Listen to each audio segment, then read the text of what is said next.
Hello friends, welcome back to the new tutorial. Today we are going to learn about the router outlet and can we have a multiple? So let's answer this question.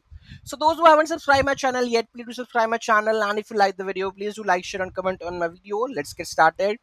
So what is router outlet? Router outlet is a directive that acts as a placeholder where Angular dynamically inserts the routed components based on the current URL.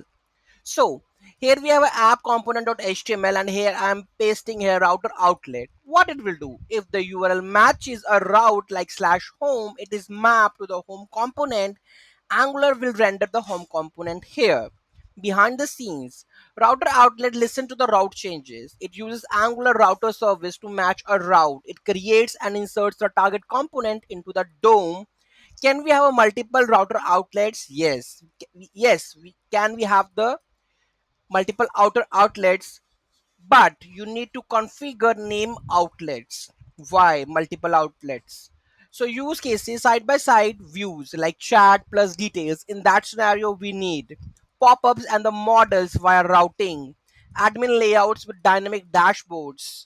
Example of multiple name router outlet is like this: router outlet, primary outlet, and then here we are named route a router outlet, that is pop-up.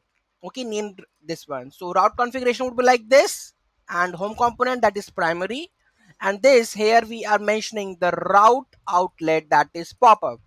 Navigate to the named outlet like this dot router dot navigate outlets pop-up and message according to whatever.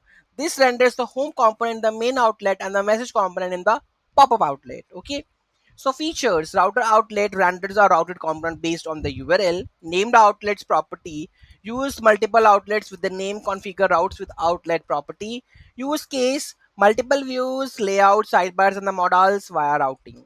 Okay, so I hope you understand what exactly it is. Any doubt, any query, let me know in the comment section. Next video, we are going to learn about the router link versus navigate URL. Thank you so much. Have a great day.